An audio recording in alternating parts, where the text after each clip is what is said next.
base has dropped in Atlanta, Georgia on November 2nd. The base dropped in the MLS Cup Playoffs last night as well. It was absolute chaos in DC and LA, and both home teams are staying at home for the rest of the postseason as the Columbus Crew and Real Salt Lake pull off upsets in crazy ways in both matches, and we'll get into all that today. We'll also preview Atlanta and New York City from Yankee Stadium on Sunday. It is a 7:30 broadcast time on FS1, 7:45 kick or thereabouts.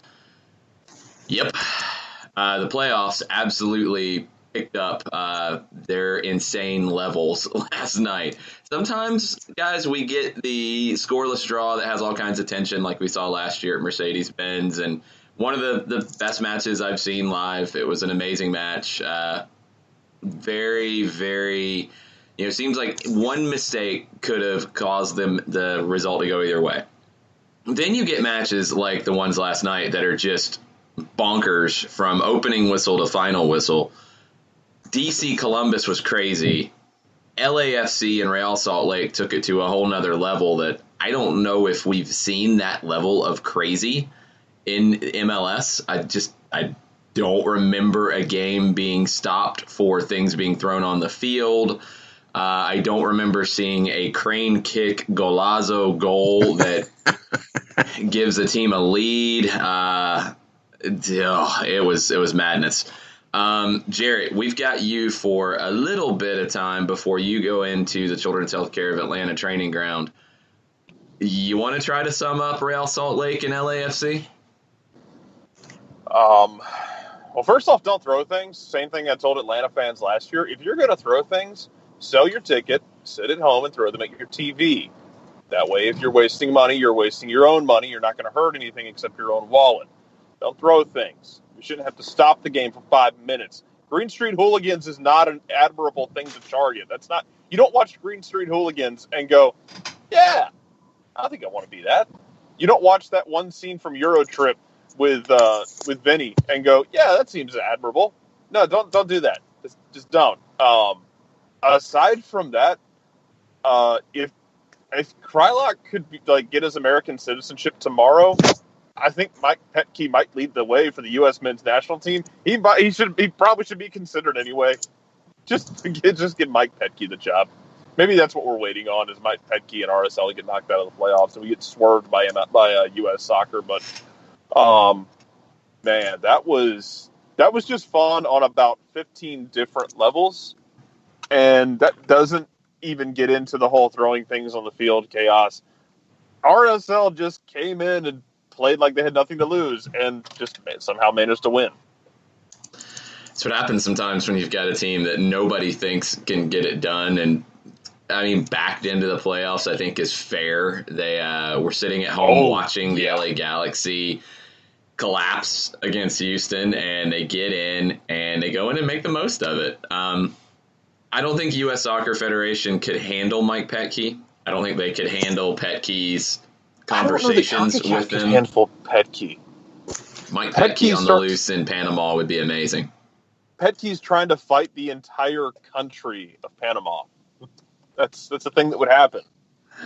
Yeah. Let's hear what Mike Petke had to say after the match last night. Coach, that was wildly entertaining for the neutral. How was it for you? Oh, man. I mean, you got to love sports, You got to love sports. Coming to a place like this to get a result, I feel wonderful. I'm ecstatic right now, but I'm going to enjoy it for 15 to 20 minutes, and now it's getting ready for Sunday. Tell me a little bit about Damir. Maybe not just his performance tonight, but what he's meant to this group as a whole all season. I mean, Damir should never have to buy iced tea. I don't think he drinks beer. An iced tea, that's what he likes. Ever again in Salt Lake. I mean, he's done such incredible things since he's been here. He's so positive. He's such a leader, and for him to come up like this tonight, and he's going to give all credit to the team. It's unbelievable. You got a young group. Did you learn anything about them tonight that you didn't know beforehand? I learned they could come into a place like this against on paper, a far superior team, money-wise, talent-wise, name-wise, and grind out a result and score 2 fantastic goals. Coach, congratulations. Go enjoy it with you guys. So we've learned that Damir Krylock does not drink beer, but according to Mike Petke, he should never have to buy an iced tea in Salt Lake City again. after what he did last night. And let's go ahead and hear the audio from that second goal, because it starts off with Krylak giving you the opener, then LAFC equalizes in a really weird fashion, and we'll get into that. It was very awkward all the way around, and I don't think it was really discussed all that much. If Real Salt Lake had come out on the other end of this, I think Mike Petke would have had every reason to go on an epic rant and bring Trey back to throw printers at people. I mean, it was really strange the way things were handled, but then Krylak puts them up 2-1 with this. It's in. Job well done. Yeah, that's the one thing they wanted to limit, is LAFC playing through the middle, and they've done so. Now Lennon playing wide. He's found his man. The shot is on! And it is Krylak with the breakthrough. They are stunned here at Banc of California. RSL in front. What a ball this is from Brooks Lennon. For 21 minutes you came in on the road and wanted to just make sure you were good defensively, collectively. Brooks Lennon came up in RSL's academy as a center forward. But now he's blossomed into this wingback that can get forward. And while there's been growing pains defensively, he's always had this ability to whip in a great ball. Krylak, great first touch. 1-0 against the run of play, RSL against the favorite LAFC. Great start from Mike Petke's boys here in Los Angeles. And a moment to forget for the LAFC defense. The shot eventually arriving from Albert. Oh, what a shot! Unbelievable! RSL have equalized. Krylak stunning the LAFC faithful once again. From downtown, he launched it. You have got to be kidding me right now. How do you react? The ball pops up. Watch this. For simple, fundamental technique. Oh! Krylak has had, what, maybe 2 chances on the night, and both of them have been textbook finishing. One bringing down the ball in his chest, putting it in the back of the net, and this standing still with a half volley. Taylor about lost his mind on that second goal. And thanks to our friends over at ESPN for that. And as I am prepared to leave you now, I'll return in the not too distant future, but I do want to leave with this parting shot of there were four playoff games. 3 of them were won by the road team. This is just getting weird after last year and now this year. NYC was the only home team to win their game. So I leave you with that. Yeah, that's never happened in the history of the knockout rounds. Thanks, Jarrett. We'll get back to you in a little while after people speak at the Children's Healthcare of Atlanta Training Ground. What else from last night in LA stood out to you on the field? We'll get into the off the field stuff. We'll get into the way the stoppage was handled with things being thrown on the field. We'll get into all that, chants from the stands as well. But on the field, Real Salt Lake, who's been one of the most inconsistent teams in the league this season, John, they find a way. And, maybe it's just the pressure's off and they get a chance to just play freely because nobody expects them to do anything, but they're moving on. And I think that that's part of it. And from an RSL standpoint, I kind of circle Brooks Lennon all over again.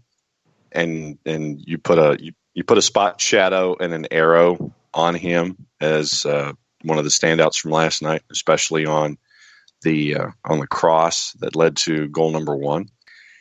And also from the LA perspective, I have no earthly idea why Carlos Vela was still allowed to be on the pitch. It's an interesting one, and everybody, I think I disagreed with most on this one. The incident in the first half where Beckerman is harassing Vela, is behind him. Vela throws his elbow backwards. Yeah, Beckerman grabbed his head after. I think he got a little bit of bounce back recoil from Vela's elbow and his hand hit him in the face. The hand in the face wasn't that big of a deal. I would not go red on that. But throwing an elbow into the ribs or side or shoulder or whatever he hit exactly should not be judged differently than throwing an elbow at the head. It shouldn't be. There's nothing in the laws of the game that make it that way. There's nothing about where you aim the elbow as to what kind of penalty you're going to get. I thought Vela got off pretty lucky there.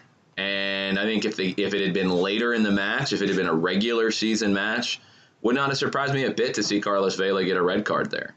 And what that did is it created a very high bar for Mark Geiger to hit. And I thought the way he managed the cards was just utterly inconsistent throughout the night. Yeah. And I look, everybody gets upset with Mark Geiger because he's always in these high-profile games, and he's always in these crazy moments. I don't know exactly why. I mean, this is a playoff game. You have the potential for things to get sideways no matter who's in the middle. But when that type of decision is made early on, it's basically you're not seeing red tonight. Nobody's seeing red. Have at it, boys. And it didn't really get to that point, which was good. But then you started to see like really strange yellow cards. And I mean, let's go back to the LAFC equalizer in the first half. So you've had things thrown on the field already. You had things thrown on the field after the questionable foul call on the right side for LAFC, where the AR did not signal anything. Foul's called, yellow card given. And that's where it's difficult, where you see a yellow card to Vela for what he did and a yellow card on a very questionable tackle that might not have even been a foul. You got things being thrown at the RSL goalkeeper, Nick Raimondo. Mark Geiger had already jogged over once to talk to the fourth official about it. I don't remember if an announcement was made at that point, John. Do you? Yeah, I remember hearing PA expressing, at the first time he ran over. Oh, first time, no. After that's what after I'm saying. Other things, But this is really important because we heard it later after they stopped it, but that's a different situation. This is just a bizarre situation to me about how things were managed. So Geiger runs over to the fourth official to talk to him. I would assume to relay a message to the PA announcer and stadium staff, hey, this is happening. This is unacceptable, because Healy and Twellman talked about it. They said that Geiger or Baldomero Toledo, the fourth official, would be saying at this point, and I think Taylor actually said that Geiger said it, one more time and I'm pulling people off the field. Yeah. So I didn't hear an announcement, and go back and check, or if you guys heard something, please tweet at us, let us know. A few minutes later, it happens again as this foul is called. Geiger runs over to the fourth official again. Don't hear anything said. Geiger comes running back in. Free kick taken, goal scored. More things thrown on the field. Then play is stopped. That's a tough situation for Nick Raimondo and the RSL defense. You're getting things thrown at you. Solid objects. Not beer, not liquid, not water, which is bad. You're getting hit with things. That's ice. You don't know what's coming next. Is it a battery? Is it something else? Is it a coin splitting the back of your head open? You don't know. And second time it happened, you're getting things thrown at you. A free kick's immediately put into the box and goal scored. Then more things are thrown on the field. Then play gets stopped for 5 minutes. As we said earlier, if Carlos Vela, if LAFC had won this game, Carlos Vela doesn't get red carded, and you have this moment, I think Mike Petke might still be yelling about it afterwards. It was just bizarrely handled. I mean, one, we don't see this happen in Major League Soccer, I don't think, ever to that degree. Yeah. I don't remember play being stopped for 5 minutes to try to cool down the crowd. I don't remember ever seeing that. No. I don't think it's a good thing. I know some people have said, like, oh, the crowd needs to be rowdy and wild. And yes, they do. They absolutely do. That doesn't mean they have to throw things. There is nothing about throwing ice at opposing players that makes you a better fan. That's the problem here. And it had an effect on the game. I mean, how can it not? And LAFC gets an equalizer. Then you have a stoppage. It was just really awkwardly handled. I'd love to hear more from the referee crew, but we won't. I don't know if any questions were asked by the pool reporters about this. It was very, very strange watching it. It was very, very strange. And luckily it did not impact the outcome of the match, because that would have been a real shame for something like this to impact, how this goes down. Plenty more to get into. We're not going anywhere. We haven't even touched DC and Columbus yet. We're going to take a break.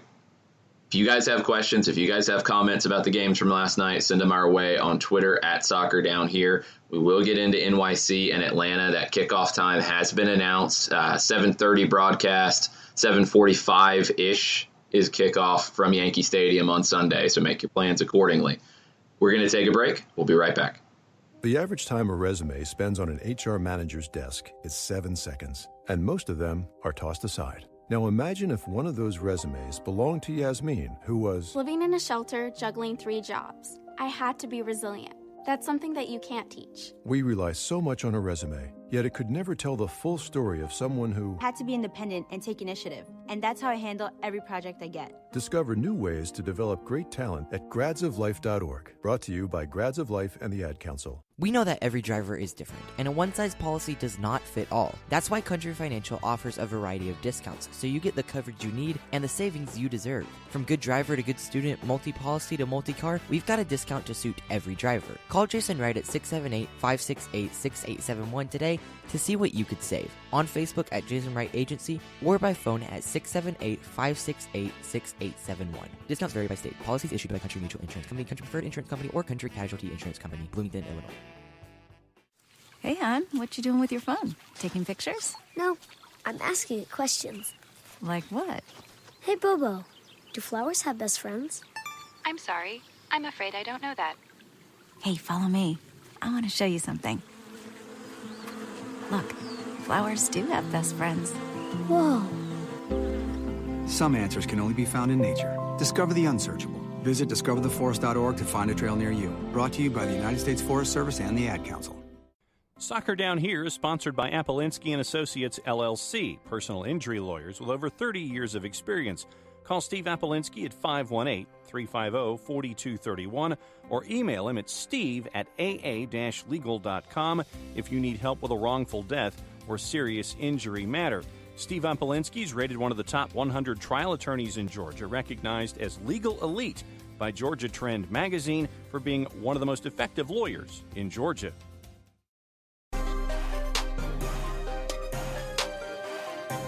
Welcome back. Soccer Down Here, November 2nd edition. We have conference semifinals on tap in Major League Soccer. They start on Sunday. RSL is one of the teams that is involved in it. They will be hosting Sporting Kansas City on Sunday. They advanced with a 3-2 win over LAFC when they were outshot 21-4 on the night. That's what happens sometimes in the postseason. Not a very good defensively played match here from either team. Let's get into the other incident involving the LAFC crowd last night. Late in the match. Did not happen early in the match, and this is what I think makes it even more frustrating. Didn't happen early on. Happened late after RSL took the lead, and the fans were getting more frustrated. The homophobic chant that we all know and can't stand made its appearance again, incredibly loudly. It got louder every time there was an opportunity to do it, and it's an embarrassment. It's another embarrassment for what happened last night. Reportedly, according to Angels on Parade, the SB Nation blog covering LAFC, there were more things thrown on the field late in second half stoppage time as well. At that point, I mean, if you're Mark Geiger, you're just getting out of Dodge. You know, you're not going to stop the game again at that point in stoppage time. You're trying to get out of there. And by the way, 10 minutes of stoppage time. Are we serious? I mean, what? It was 7 minutes on the board, and it goes to 10. I mean, it got to 124 was where the TV clock stopped. I mean, why? What?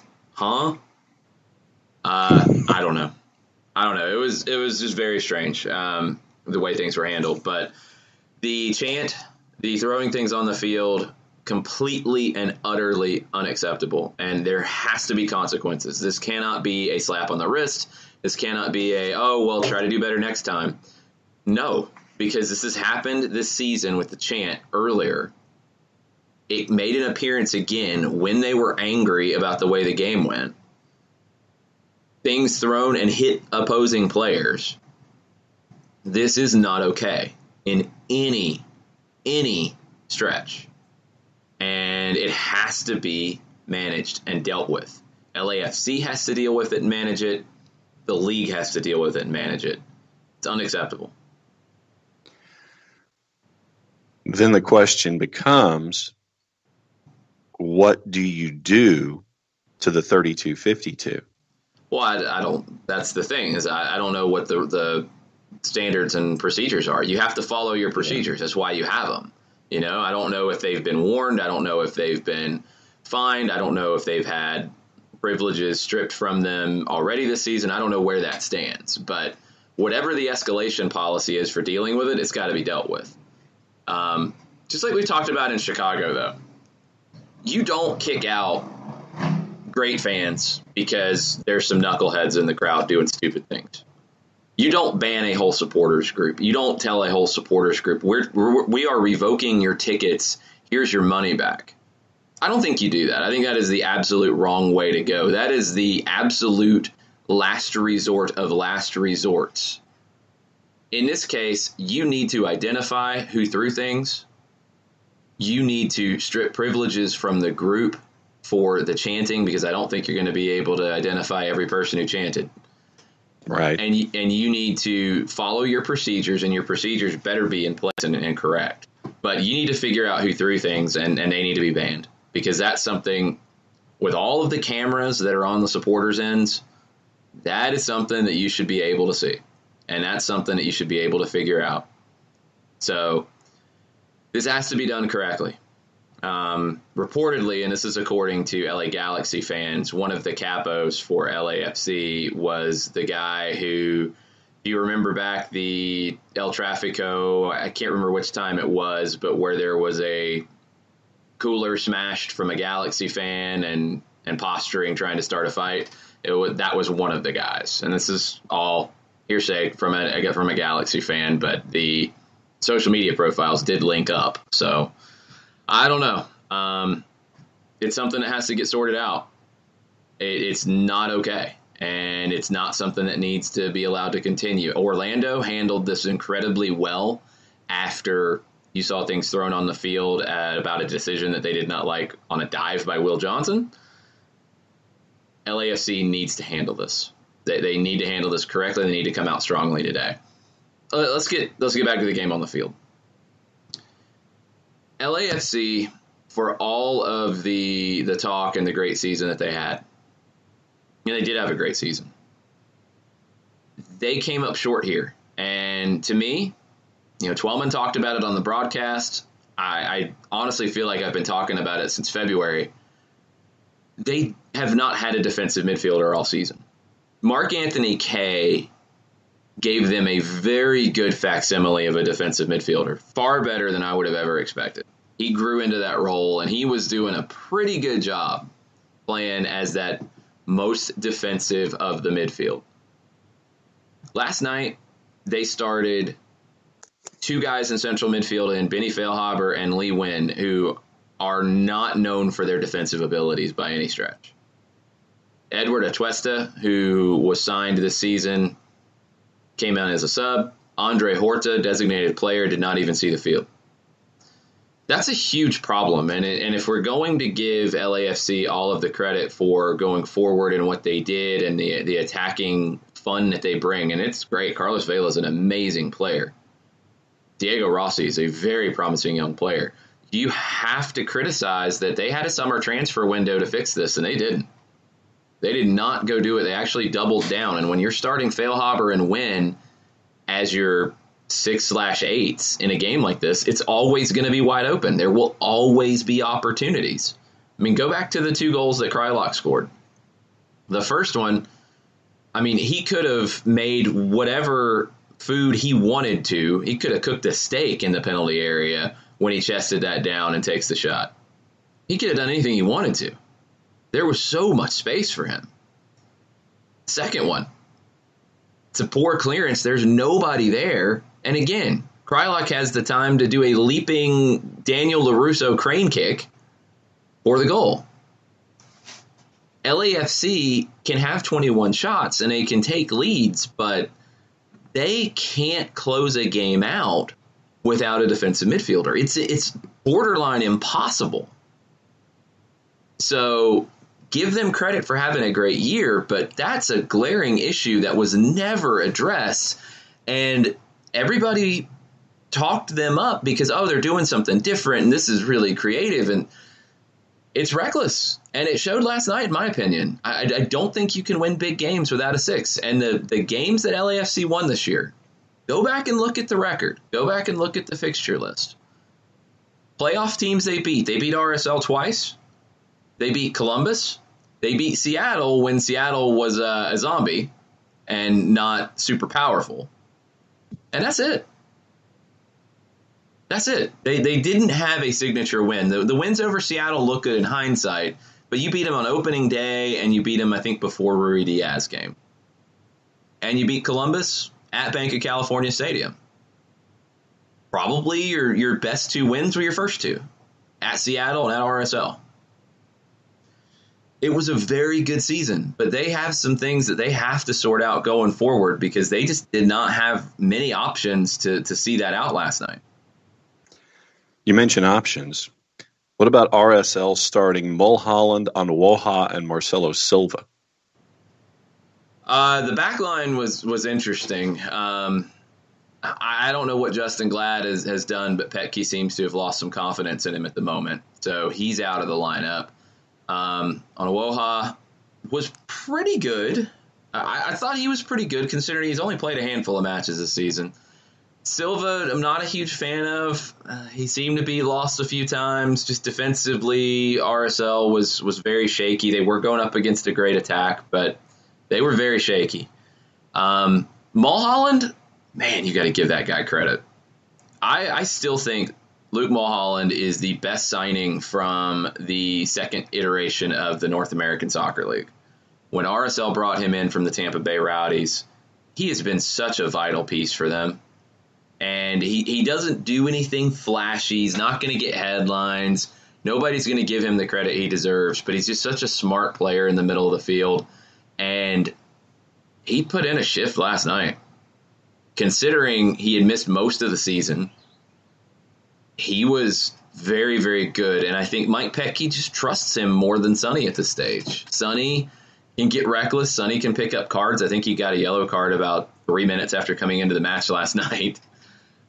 You have to worry about Sonny at times with his positional responsibility and his discipline. Mulholland, you know what you're going to get. Now, he's not the fastest, not the most athletic, but he's one of the smartest players, and he has a great understanding with Beckerman, and they found a way to get it done. It was not what you would have expected when you look at what they're going to do. I mean, they started Corey Baird out wide, too, and he put in work. It was very interesting for Mike Petke, but I think he just knows these guys really, really well and knows how to get the most out of them. And I subscribe to the theory that was put forth by Taylor Twellman last night that you start on Woha and have him go up against Dio because of the history that they both have in the English Championship, where Onwoha had time with both Manchester City and at QPR, most recently at QPR. And Dio had time at Hull City, so that the mental aspect of, even if they might have gone up against each other in the championship when Hull played QPR or something like that, I like that theory that, you know, they both came from the championship, and so one would have an idea about how to go after the other. I don't know about that. The championship's a pretty diverse league. You've got lots of different types of forwards and lots of different types of center backs. I think Onowoha was just the guy to go here, and that's why you brought him in. You brought him in for his experience, not to specifically go up against a striker who's played in the championship. You brought him in because of his experience playing at a high level and being in these types of moments. So as soon as he was ready, I think you were going to go to him. I think it just maybe took a little bit longer for him to be fully ready for Mike Petke, and he comes in and gets the job done here. But yeah, I'm not so sold on that. I mean, there's a lot of different types of players in the championship. I don't think it's just one characteristic. And then Christian Ramirez last night coming in for Dio at the half. Once again, it was 9 minutes before he put something in the back of the net. Yeah, it was a great goal from Christian Ramirez. Defensive breakdown from RSL. Onowoha did well, but that defense was, and Ramirez punishes him for it. We talked about it at the time. Christian Ramirez to LAFC, it sounds great, but when's he going to play? And he didn't play a ton. And he got an opportunity here, and he scored. He scored against RSL twice last time they played in league play. I don't know what the future is for LAFC. You added Christian Ramirez, and you did not add a defensive midfielder. I think you would have rather had a defensive midfielder available to come into that match than Christian Ramirez. What if you had been able to go get Kellen Acosta, who was traded, instead of Christian Ramirez? You think that would have helped make your team a little bit better? Maybe. Even Acosta's not exactly a 6, but he's more of a 6 than anybody you have on your roster. I'm sure there were probably some other defensive midfielders that were available in the summer window or in the trade market, and it just never happened. It's honestly really surprising that almost feels a little stubborn to double down and to approach the match this way, because you just have to have that balance. LAFC never had balance, and I think the best teams realized it and took advantage of it. And then, and this is because I don't have the answer. This is why I'm asking this question. But how many teams that you can think of today are so offensive minded that they just abandoned the notion of not having any common sense and help? Yeah. Zero. I'm not trying to exaggerate or poke fun. Zero. Look at any top team anywhere. They don't start Lee Win and Benny Feilhaber, two of the more creative players in the league. They don't start them as your central midfielders. Nobody. As wild and attack-minded as your Manchester Cities, your Liverpools, your Barcelonas, your Juventus, they have balance. It's not. There's only so many things you can do to recreate the wheel here. When you have no balance and you have no protection for your back four, you are going to give up goals. The other team doesn't need 20 shots. They're going to get some big chances because you don't have enough balance. So I never understood it. I feel like every time we've dug deeper into LAFC, this has come up because it's never made any sense. Mark Anthony Kaye turned into a good central midfielder. A central midfielder playing deeper than probably he would have preferred and his skill set suited. But he was doing the job. He gets hurt. Never replaced. Atuesta, I guess, never earned Bradley's trust, never gave him what he wanted. Andre Horta, the times we saw him, was not good. And Horta was brought in for millions of dollars. And he's not really a 6 either. So I don't know. I don't know, but I think it came back to bite him here. I don't get it. One quote that we haven't had yet from Onowoha after the match last night. asking him about the roller coaster he's been on here lately with this team. He said, "It's ridiculous. I'm too old for this. It's too stressful." I think at halftime of the LA Galaxy game against Houston, everyone was writing us off. Obviously, it was out of our hands, but the way this league is, teams can always score and anything can happen. I wouldn't say that we roared into the playoffs, but now we're here. I think we're going to be a force. Yeah, it was one of those nights in LA. And RSL moves on. They'll host Sporting Kansas City, who they've actually had a good bit of success against in recent years. So stay tuned to that 1 versus 6 matchup. We will have 1 versus 5 in the Eastern Conference as the Columbus Crew get back to the conference semifinals. They upset DC United in penalties at Audi Field. We'll talk about that after the break. Stay with us. We'll be right back.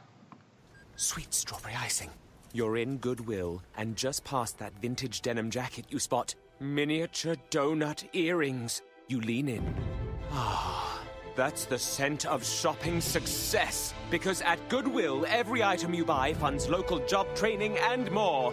So bring home those donut earrings and bring home so much good to your community. Goodwill. Bring good home. Brought to you by Goodwill and the Ad Council.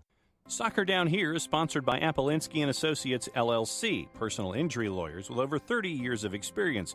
Call Steve Apolinski at 518-350-4231 or email him at steve@aa-legal.com if you need help with a wrongful death or serious injury matter.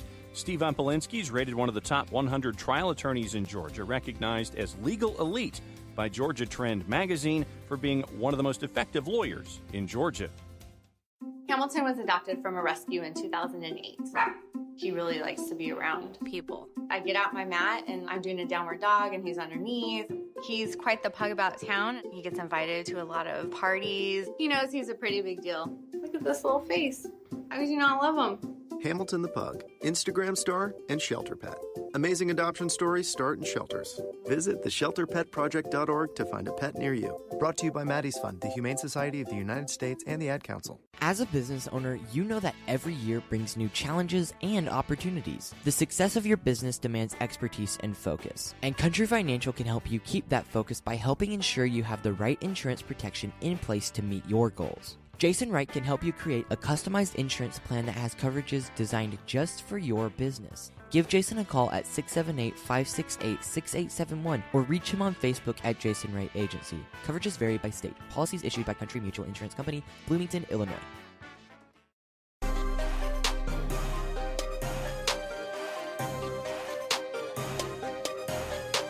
Welcome back. Soccer Down Here, November 2nd edition.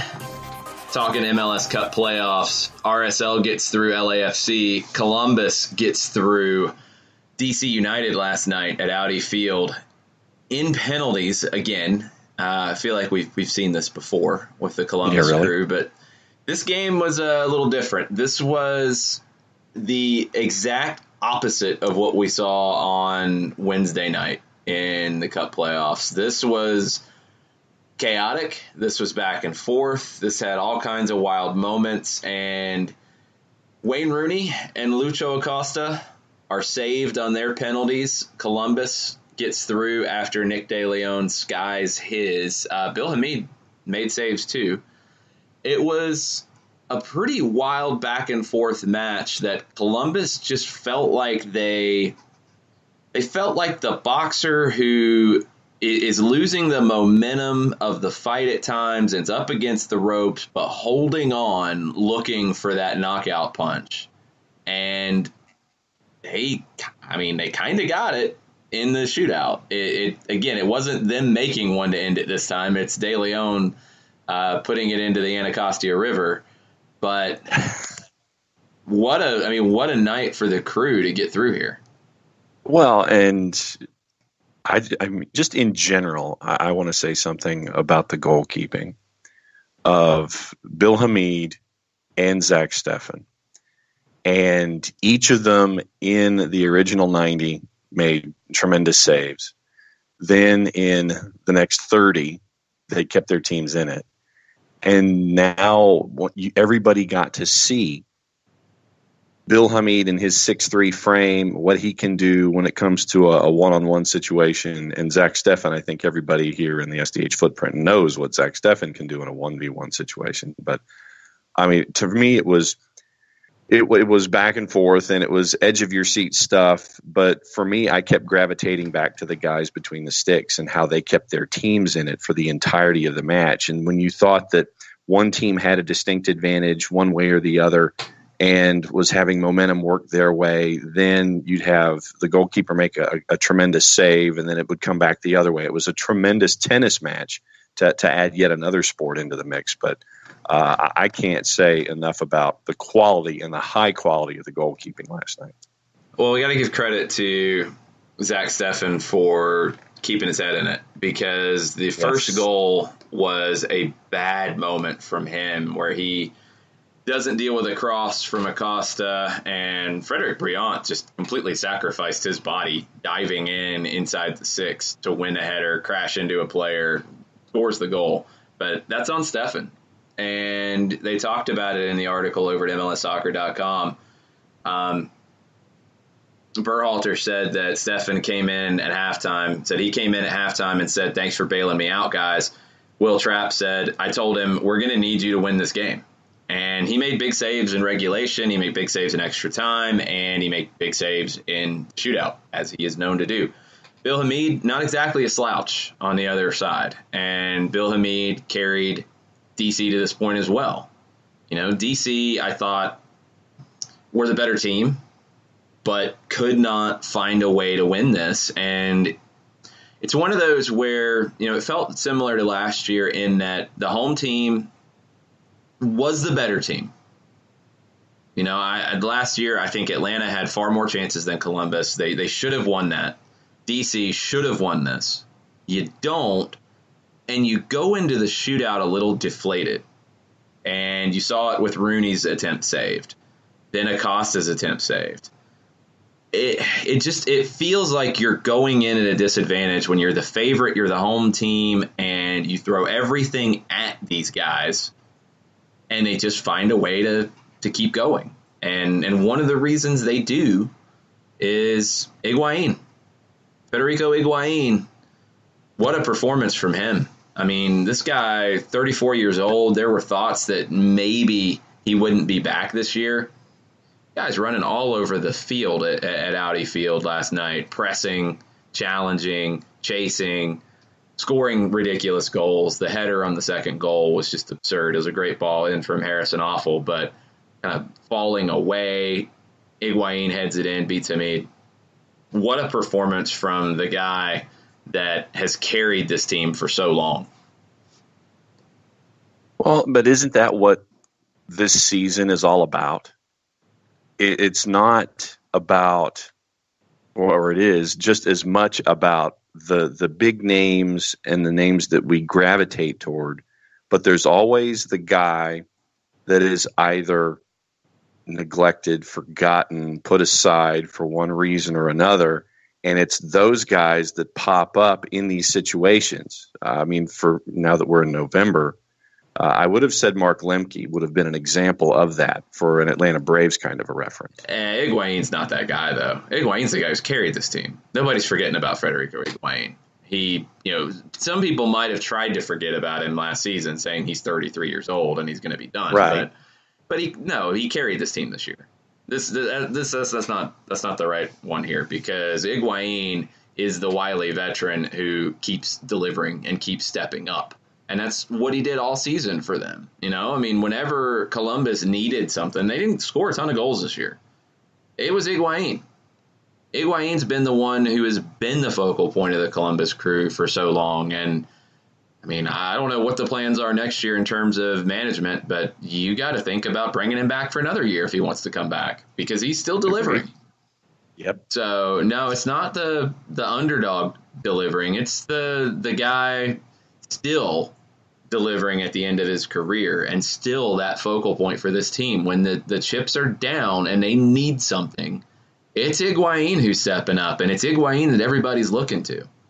So he gets it done here. Gets the first goal, which was a little awkward. It was a great ball for Milton Valenzuela down the line Justin Merrim gets in behind Paul Arriola. Merrim with it's a really creative cross, and you got to go back and look at this because he absolutely intentionally outside of the foot kind of squibs it into the area. It's unorthodox. He had runners. Ball gets blocked. It's kind of just sitting there, and it's Higuain who pounces on it, puts it away. Then Higuain gets the goal early in extra time to put him up 2-1. Nick De Leon with an unbelievable volley to equalize in the 116th minute. And I thought Bobby Warshaw had a great tweet last night about, just thinking about it. Would you trade how awful Nick De Leon had to feel after missing that penalty? I mean, you could see him almost just shaking. After missing that penalty and ending the season, would you take that feeling to have the opportunity to feel like he did after hitting that volley and equalizing for them? It was the highest of highs and the lowest of lows for Nick De Leon. Yeah. All in about 10 minutes. It was brutal. Yeah. Got to give him credit for even being there, because De Leon's a guy who had been injured for most of the season, probably wasn't even expected back. Gets back. O'Neal Fisher's injured. You've seen Paul Arriola play some right back. De Leon never got the starting job back. You go with Arriola here as the starter. He struggled defensively because he's not a right back and hasn't completely turned into one yet. De Leon comes on and has your magic moment and then has your bad moment at the end. Great turnaround for DC. It really felt a lot like Atlanta United last year in that they had the home stretch at the end. They really rode that momentum into a good spot. They host in the knockout round, and they get knocked out, and it's a heartbreaker. I think DC next year is one of your favorites, depending on what they do in the offseason, depending on how they find some upgrades, especially in the back for me. They do that, I think they're one of your favorites for MLS Cup next year. I think they're in that conversation in a very, very good Eastern Conference. We're going to take a break. We'll be back on the other side. More MLS Cup playoffs, more of your thoughts and questions after this. Stay with us. The average time a resume spends on an HR manager's desk is 7 seconds, and most of them are tossed aside. Now imagine if one of those resumes belonged to Yasmin, who was living in a shelter, juggling 3 jobs. I had to be resilient. That's something that you can't teach. We rely so much on a resume, yet it could never tell the full story of someone who had to be independent and take initiative. And that's how I handle every project I get. Discover new ways to develop great talent at gradsoflife.org. Brought to you by Grads of Life and the Ad Council. We know that every driver is different, and a one-size policy does not fit all. That's why Country Financial offers a variety of discounts, so you get the coverage you need and the savings you deserve. From good driver to good student, multi-policy to multi-car, we've got a discount to suit every driver. Call Jason Wright at 678-568-6871 today to see what you could save. On Facebook at Jason Wright Agency or by phone at 678-568-6871. Discounts vary by state. Policies issued by Country Mutual Insurance Company, Country Preferred Insurance Company, or Country Casualty Insurance Company, Bloomington, Illinois. Hey, hon, what you doing with your phone? Taking pictures? No, I'm asking it questions. Like what? Hey, Bobo, do flowers have best friends? I'm sorry. I'm afraid I don't know that. Hey, follow me. I want to show you something. Look, flowers do have best friends. Whoa. Some answers can only be found in nature. Discover the unsearchable. Visit discovertheforest.org to find a trail near you. Brought to you by the United States Forest Service and the Ad Council. Soccer Down Here is sponsored by Appolinsky & Associates, LLC, personal injury lawyers with over 30 years of experience. Call Steve Appolinsky at 518-350-4231 or email him at steve@aa-legal.com if you need help with a wrongful death or serious injury matter. Steve Appolinsky is rated one of the top 100 trial attorneys in Georgia, recognized as legal elite by Georgia Trend magazine for being one of the most effective lawyers in Georgia.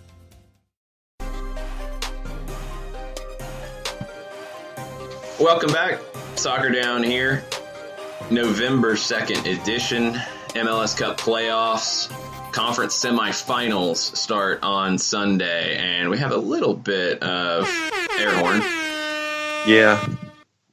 Carlos Bocanegra this morning on 92.9 The Game says Miguel Almiron will be available on Sunday, but will be restricted minutes-wise coming back from injury.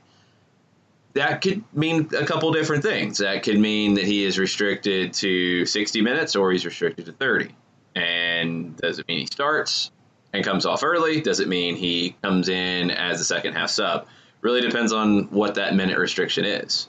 He has been training. I'm potentially, I don't know. I honestly have no idea here. If he's not able to finish, this is leg one. You're not worried about extra time. So you could, this is going to be a really interesting one for Tata Martino. You could start him with the idea that you're going to go ahead and pull him at halftime or at the 60-minute mark, depending on how he's feeling. Or you could hold him to come in late, but you don't know what you might need at that point. If he's able to give you 45, I'd be really tempted to start him. Just knowing you're going to make that sub. And that is awkward, and it's not traditional, and you have to change your tactics around, your way of thinking around a little bit. You're basically, committing to burn a sub. But not knowing what you might need late is a weirder spot. You wouldn't want to not start him if he can give you 45. And say you fall behind and you don't really, or you then try to bring him in to change it and it doesn't work. I would be tempted to start him, but it depends on the minutes he's able to give you. If he can't give you more than 30, then no, you don't start him. You got to know that he can get you to halftime before you can make that sub. You have to know he can get you to halftime. If there's any question about that, you can't start him. So then is that an Almiron-Barco split? Well, it depends on the shape, and it depends on everything else. So, if you're in the 3-5-2 and Almiron would be playing as the 8, yeah, that would probably be it. Unless you're at halftime and you're up 2-0 and you're like, you know what, we're going to be a little more defensive, a little more responsible here. We'll bring on Kevin Kratz. So you've got options. It's not just Barco or Almiron and that's it.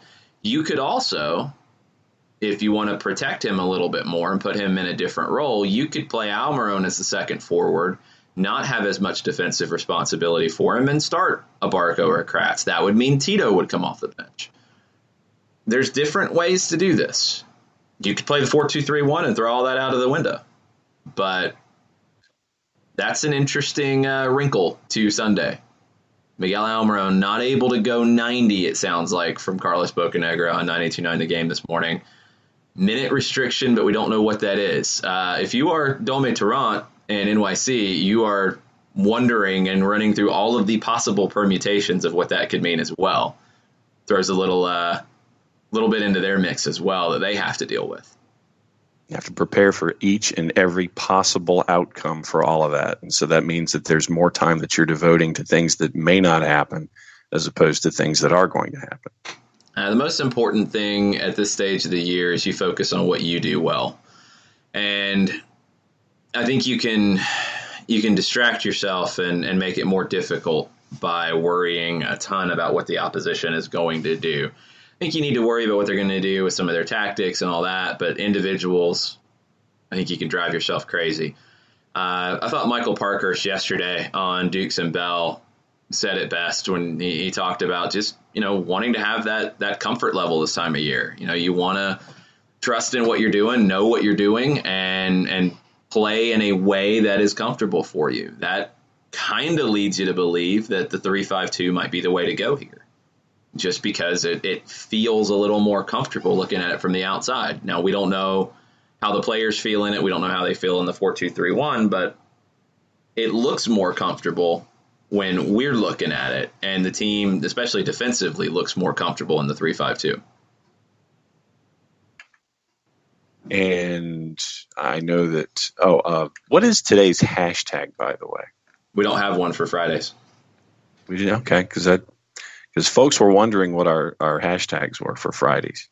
We don't have one for Fridays because Fridays are different all the time. Sometimes it's a 5-stripe Friday. Sometimes it's not. Sometimes it's different. So no Friday hashtag. You can make one up, because Fridays can have, I see a Frantic Friday, I see Friday Forecast, I see Finally Friday, I see Five Stripe Friday. It can be all of those things.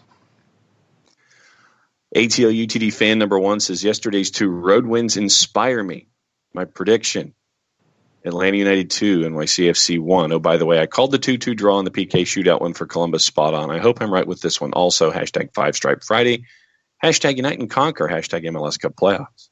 Yeah, Joe absolutely got the prediction right on Columbus getting through after a 2-2 draw. Don't know if he would have picked the way that it got to the 2-2 draw, but he absolutely gets the 2-2 and Columbus going through in penalties for sure. It was kind of bonkers. Sunday's a little different in that it's not must win. It's honestly not even must result, but you got to set yourself up to win in the second leg at home. You have to. And you can do that in a variety of ways. You get a scoreless draw, great. Come home, win 1-0, you're through. Golden. Go up there and get a goal. Get a goal on the road so you have that tie break. Even better. It's wonderful. You lose 2-1, you come home, you win 1-0, you go through on away goals. There's lots of different ways to get this done, but you have to give yourself that chance. At the end of 90 minutes at Yankee Stadium, you have to give yourself that chance to win it at home. If you can go up there and put them away, unbelievable, do it, yes, that would make things a whole lot easier. But rarely happens. And it's rarely happened at Yankee Stadium this year. So you want to go up there and be intelligent and give yourself a chance to win at home. And that's how you manage these series. So for me, so much of it is limiting opposition chances in this one and making it difficult for them to find goals. If you do that, I think you'll be okay in the second leg, because the field at Mercedes-Benz just suits you so much more. This one, it's going to be difficult. It's going to be tricky. You just have to survive it. You have to survive it and limit the damage. And that's what it's going to come down to on Sunday. 7:30 broadcast time, FS1, 7:45-ish kickoff time. We'll be on air on 92.9 The Game at 7 o'clock with Five Stripes Countdown, an hour of the full-time report afterwards. It's going to be a busy Sunday in the Atlanta sports world, that's for sure. And there's going to be a lot of eyeballs on this one from Yankee Stadium. Our first taste of two-leg playoff series, MLS Cup Playoffs. See how we take advantage of an NYC team that played midweek. They didn't have as much of a test as some of the others. They're the only home team that survived. And they did not get, I think, worked in the same way. So we'll see what they have in the legs. We'll see how Yangel Herrera bounces back from playing a lot of minutes in back-to-back games. It's going to be a fun one. We'll get in deeper into that, but we'll get into more of your questions to start hour number 2. Stay with us. We'll be right back. Sweet strawberry icing. You're in Goodwill, and just past that vintage denim jacket you spot miniature donut earrings. You lean in. Ah, that's the scent of shopping success. Because at Goodwill, every item you buy funds local job training and more. So bring home those donut earrings and bring home so much good to your community. Goodwill. Bring good home. Brought to you by Goodwill and the Ad Council. Soccer Down Here is sponsored by Apolinski & Associates, LLC, personal injury lawyers with over 30 years of experience. Call Steve Apolinski at 518-350-4231 or email him at steve@aa-legal.com if you need help with a wrongful death or serious injury matter. Steve Apolinski is rated one of the top 100 trial attorneys in Georgia, recognized as Legal Elite by Georgia Trend magazine for being one of the most effective lawyers in Georgia. Hamilton was adopted from a rescue in 2008. He really likes to be around people. I get out my mat and I'm doing a downward dog and he's underneath. He's quite the pug about town. He gets invited to a lot of parties. He knows he's a pretty big deal. Look at this little face. How could you not love him? Hamilton the Pug, Instagram star, and Shelter Pet.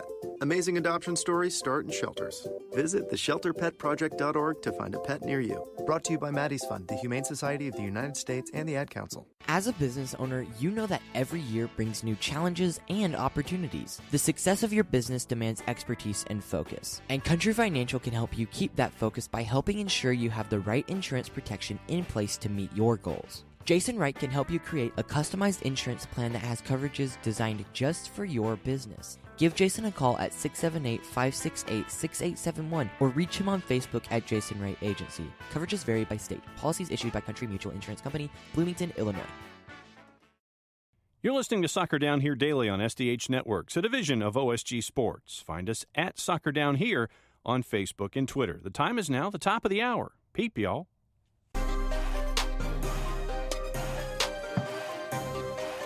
Hour number 2, Soccer Down Here, November 2nd edition. Jason Longshore, John Nelson here with you this morning. Jarrett Smith will hopefully be rejoining us in hour number 2. He is at the Children's Healthcare of Atlanta training ground waiting to speak to Tata Martino and the rest of Atlanta United as they get ready to face NYC-FC on Sunday. John, I believe we have some questions from the peeps. We do, but quickly before I get into that, news out of New England, the Revs have exercised the permanent transfer options on both Pania and Caicedo. That's smart. Those were probably the 2 best players for New England this season, so smart moves there. At least New England players are not retiring like Chicago players. Yeah, exactly. Home team at ATL UTD 24_7. If I understand postseason yellow card accumulation rules correctly, half of Real Salt Lake are 1 yellow away from a suspension. Yes, that would be correct. 2 yellow cards in the postseason, and you sit the next one. It's stupid. 2 is not enough. It should be 3. I know there's not a ton of games here, but 2 yellow cards is very bad, or you could potentially miss like a second leg of an Eastern Conference final. So I don't like it. I'd be fine if they got rid of yellow card accumulation in the postseason, to be honest. It's so short that I don't know if you really even need it, but 2 is way too short. Andy Hollums asks, who would you take from Vancouver's roster to provide depth for Atlanta next year? Kamara, Shea as a wingback, Teixeira, Mosqueda, or Sean Franklin? I wouldn't touch Kamara. I wouldn't touch Shea. Both are not exactly known for being great locker room guys. I don't think they would want anything to do with being part of depth. Mesquita is really interesting to me. I've always liked him. Not sure if Vancouver's actually gotten the most out of him, but he's at a position where Atlanta has a lot of players right now. I don't know if there is anybody, to be honest. If you're looking for depth, and this is a topic that always comes up about, well, we need depth, and we start rattling off like starting players or top players from different teams. That's not what's going on here, because if you're going for depth, you have to get somebody that you know is comfortable being depth, not being a starter. And that's not for everybody. Some guys are not going to go to a squad to be just depth. That's why Kamara, Shea, I just would not see it. I don't think it would work. Honestly, I don't know if there is a Vancouver player that would be a great fit for depth.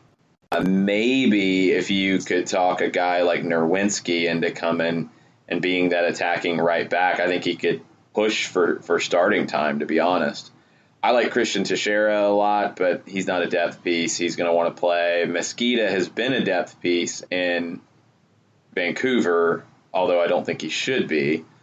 A guy like Anthony Blondell is interesting because I don't think they've really gotten much out of him, young Venezuelan forward. Maybe here playing with Joseph, backing up Joseph, that could be a different situation. But, yeah, there's not a ton to work with on Vancouver's roster. Michael Ruiz, and by the way, Michael, it was good to see you at Stoppage Time. I feel like Stoppage Time Live should now have its own, like, Johnny Carson kind of intro. Okay. It should have, it should have its own, da da da da da kind of a thing. But anyway, it was good to see Michael Ruiz at stoppage time live at Fido. And there'll be another one of those on Tuesday, I believe, 7 o'clock Eastern. Yes, this is correct. Michael says that a secret 5th hour might be possible with all of the content that we have today. Oh, got to study at some point. Got lots of studying to do. Also have some Southern Athletic Association semifinals tonight over at Oglethorpe. And if you guys are looking for some soccer to watch in the metro area, Oglethorpe University tonight, the home team plays at 7. There's a semifinal at 4:30. It's free. Like I've said a few times, Oglethorpe, the way they play, it is as close to Atlanta United as a college team I've seen. I love the approach that John Aiken has, their coach. I love that he just gives these players the freedom to play and go forward and play the right way rather than your typical college game that is a lot of long ball, a lot of kick and chase. So it's a fun team to watch. There's a lot of talent in this group, too, a lot of young talent, freshmen playing big minutes for them. So they play at 7. There's another semifinal at 4:30. It's on the campus of Oglethorpe University in Brookhaven. Come out if you can. So no secret 5th hour today. I got studying for that. I got studying for NYC-FC and Yankee Stadium because I'll be on a plane tomorrow. FC Waffle says that I've watched these physical games and hope Atlanta United can match the intensity of them. Sometimes we try to finesse it too much. It's a tough thing because in a perfect world you can do both. I prefer having a team that can play first, and it doesn't have to be a team that can play good soccer as a finesse team. It doesn't necessarily have to be that, but a lot of times if that's the priority, you're going to prioritize those players as opposed to your physical guys. I'm good with that. I will take my lumps for that. You need a few guys who can give you some of that steal. I think Eric Ermetti was a big part of that. That's why he was brought here. I think Oliver Shannon is a guy who can give you that as well with the second team. And I think he'll be a player who could factor into the first team because of that. I think Leandro Gonzalez-Perez gives you some of that as well. You need some balance, but I'm always going to lean to the guys who can play. Then the question from Eric Schwartz, which is probably the QOD. This is the question of the day. If RSL is Daniel LaRusso, and my guess is he would mean Damir Kreilach specifically, does that mean that Bob Bradley is John Kreese? Kind of. I mean, in this scenario, sure. It depends on what you think of Daniel LaRusso because some people think he's the bad guy and not the good guy. So I don't know. You'd have to ask those people. See, and when Jarrett comes back, I will re-ask that question for that specific reason. Sherb says RSL takes the Galaxy spot, beat their rival, and scores Zlatan's karate goal. Yamil's entire MLS career is losing to Crew on PKs in playoffs. Columbus's play style is the antithesis to Red Bull's. Let's hope they're not too tired. Yeah, it's a good point on RSL, even going all the way down to stealing the karate kick goal. That's pretty good stuff. Columbus's play style is not the antithesis to the Red Bulls. Columbus can adapt to provide an opposite style than New York. They don't necessarily play that way on a regular basis. And earlier this season, when they did go to the 4-4-2 up against the Red Bulls, Red Bull is the last time they didn't play a 4-2-3-1. I think Chris Armas, early on in his run, kind of overthought this. New York had success last season and earlier this season playing in kind of a 3-6-1, 3-3-3-1 type of shape. So he went to that against Columbus. Columbus goes 4-4-2, and Columbus scored 3 goals in the first half. I don't think Armas gets too cute here. I think he sticks with the 4-2-3-1.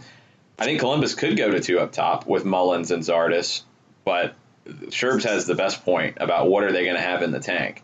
Because they're going to have to, they went to D.C., they probably traveled on Wednesday, they played last night, they probably, I don't know what their travel plans were. I don't know if they chartered and got out of there late last night, or if they're heading back to Columbus first thing this morning.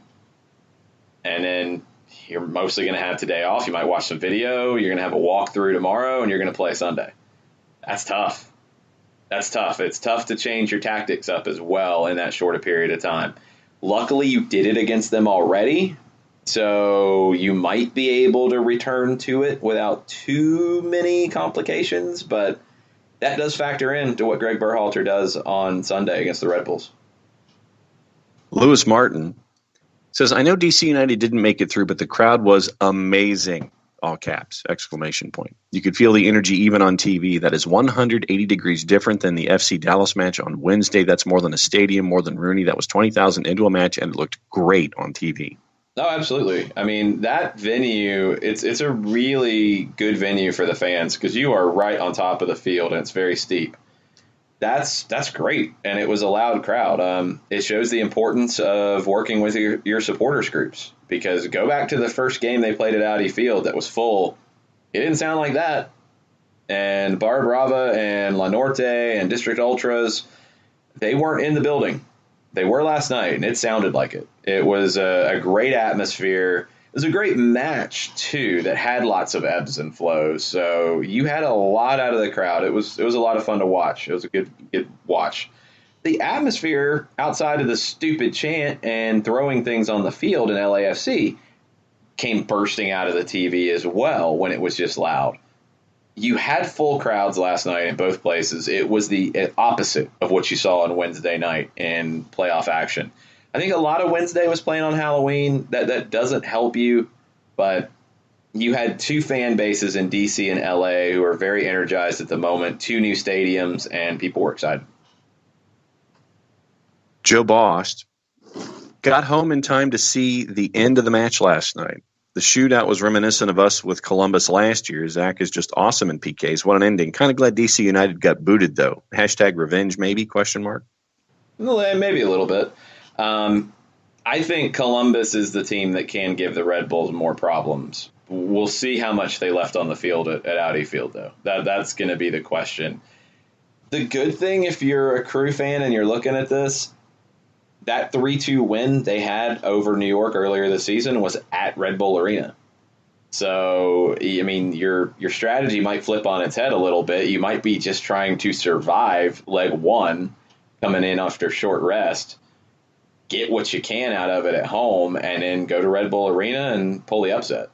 You might have to look at it that way based off what you have in the tank, but you have the background in going on the road and doing these things in the postseason and in the regular season at Red Bull Arena. So that gives you some confidence. Kenrick at John Votts 1. Watching Zach Steffen do to DC United what he did to us with Atlanta United last year makes me feel a little better about going out last season. See y'all in the Eastern Conference Finals at Columbus Crew SC. At Soccer Down Here. Hashtag MLS Cup Playoffs. Hashtag Five Stripes. Hashtag Saved the Crew. It's two different situations, but it's just the playoffs. I mean, you get into the knockout round, anything can happen.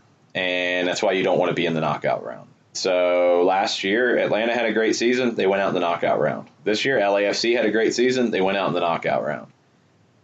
Atlanta now has a chance to do more. We'll see if they take it. We'll see if LAFC makes the same jump next year. Taylor Twellman tweeted out last night that he expects LAFC will make an even bigger jump than Atlanta did in year two.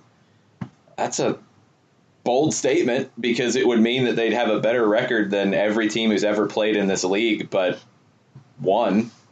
So if LAFC can make that jump, more power to them. But that's not easy to do. It's not easy to do what Atlanta's done in these 2 years. The playoffs are a different animal, though. And that's what's so tricky about it. And yeah, Supporters Shield is the trophy that I think measures how good you are during the regular season and how good of a year you've truly had. But the way MLS is structured, it's the playoff champion is your champion, and that's who's generally recognized as it. I think the Supporters Shield will grow, but you have to find a way to do both. Toronto did it last year. They won the Shield. They won the Cup. It doesn't happen very often. It's very hard to do. We'll see how the Red Bulls deal with it. We'll see how Atlanta deals with it this year. We'll see if maybe somebody else pulls an upset. I mean, you have teams right now that are in the playoffs that can absolutely win it. I mean, anybody can win it, but I think realistic contenders, NYC, Atlanta, Red Bulls, I don't think Columbus gets there. Don't think they have enough. Hard to say they won't, though, because of Zach Steffen, because of Higuain, because of Zardes. Gives you a lot.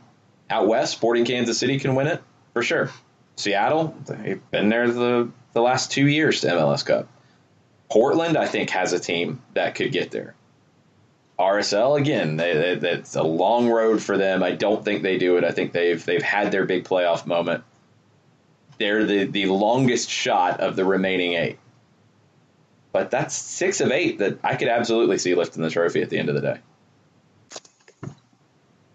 Have we mentioned that Cascadia is going to be a semifinal? We have not. That's going to be madness, and even more madness, and I'm waiting for the quotes to start out of Portland because they absolutely should. It's the Portland Timbers who are getting kind of screwed over Shafted. here. Hosed, if you're Canadian, all of it. It's a bad situation where Seattle will go to Portland on Sunday, and because Seattle has the International Car Show at CenturyLink on the 11th, I think it starts on the 9th, they will have to play the second leg of the Western Conference semifinals on November 8th, which is Thursday. Yeah. So Yeah. Portland will play Decision Day, Wednesday, Sunday, Thursday. Seattle will play Decision Day, Sunday, Thursday. I don't like it. Nope. I don't like it. And I think Timbers fans and Timbers leadership will have some things to say about it. And they should, because it's creating an unfair advantage for the Seattle Sounders, in my opinion. So I just think there would have had to be a better way to do it. They talked about it last night on the broadcast back in 2012 when you had Hurricane Sandy coming through, and the Red Bulls were not going to be able to host the first leg. Or no, wait a minute. Yeah, when they weren't going to be able to host the first leg, it got flipped. DC was the higher seed in that series with Red Bulls. DC should have hosted the second leg. Because of Hurricane Sandy, they flipped it, and DC hosted the first leg and went to Red Bull Arena in the second leg. I think you could have flipped this because Seattle couldn't fulfill their responsibilities. If you're going to flip it and hurt the team that was the higher seed in that case, and yeah, that's a natural disaster causing it. In this case, where the team just doesn't have the booking of their stadium, you should flip it. And Seattle should have hosted on Sunday, and Portland should have got to host the second leg. It just seems like the fair way to do it, in my opinion. Yeah, I mean, this classifies to me as a you problem. This is you scheduled this, and you didn't think for one reason or another that you were going to be in this situation. Well, so it should be. No. The Seattle Sounders did not schedule the car show.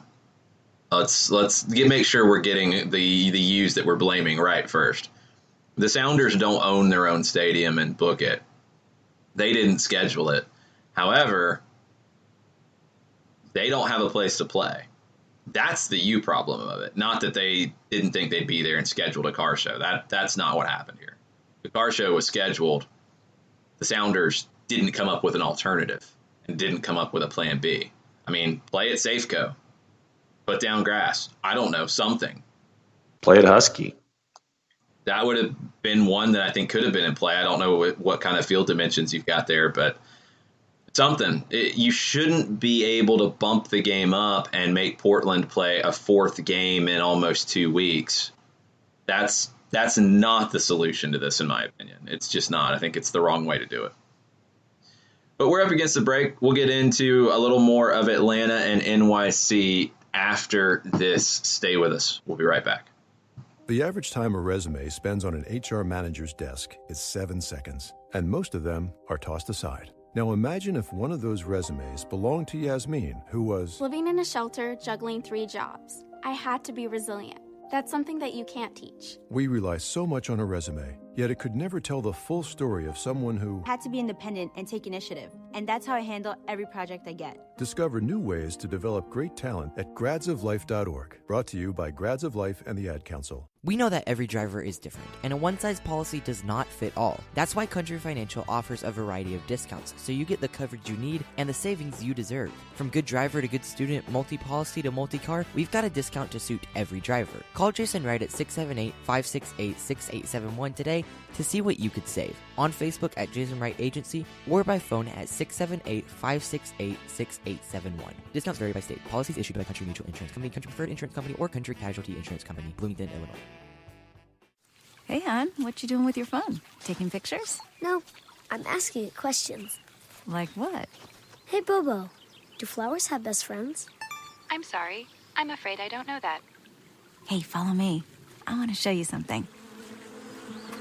Look, flowers do have best friends. Whoa.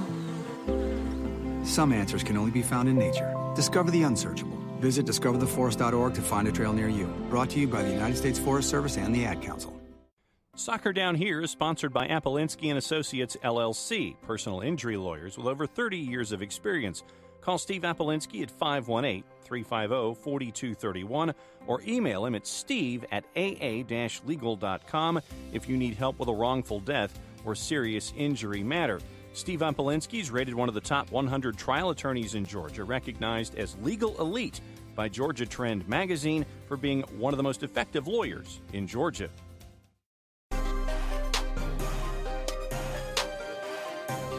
Welcome back. Soccer Down Here, November 2nd edition. Getting ready for the conference semifinals in Major League Soccer. Atlanta United will be headed to Yankee Stadium.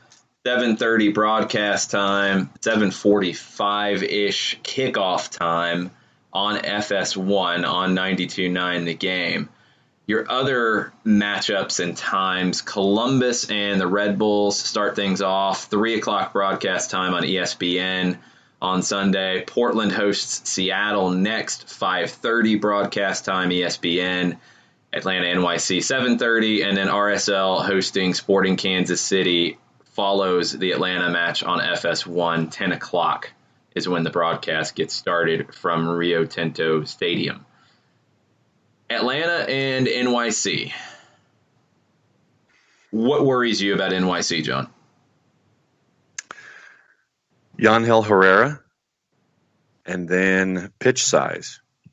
Sometimes in that order, sometimes in reverse. But just their dominance in constructing a game that works for that particular place and turning it into almost pinball at times when it comes to how they do things. But the return of Yangel Herrera is one of the things that has, put the siren on for me recently. But I would say those two aspects. But then, of course, when I mention what's going on in the Bronx, I'm reminded that there was one of the two teams that is playing in that game that actually got a result that isn't the home team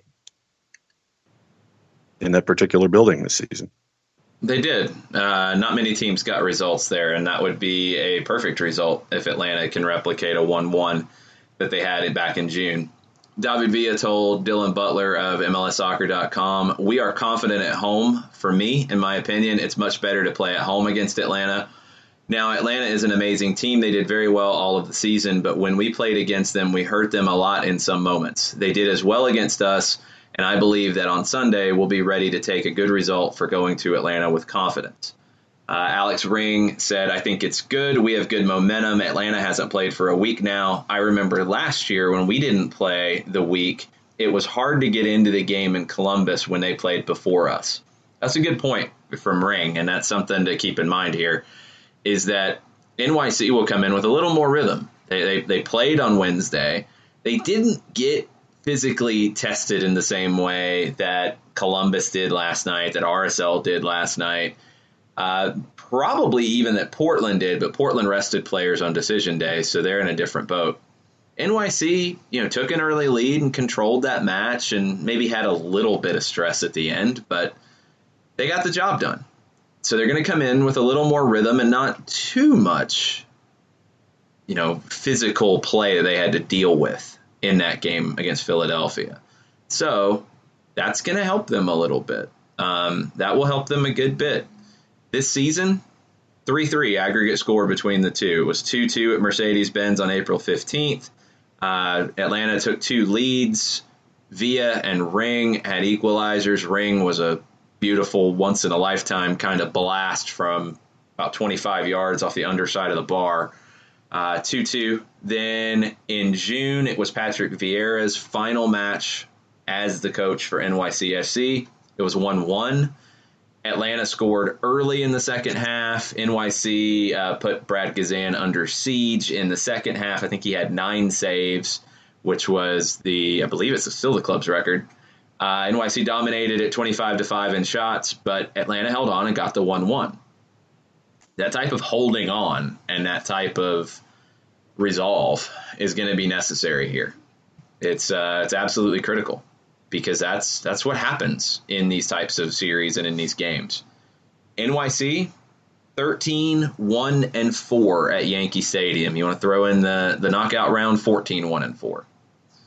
On the road, 4-9-4.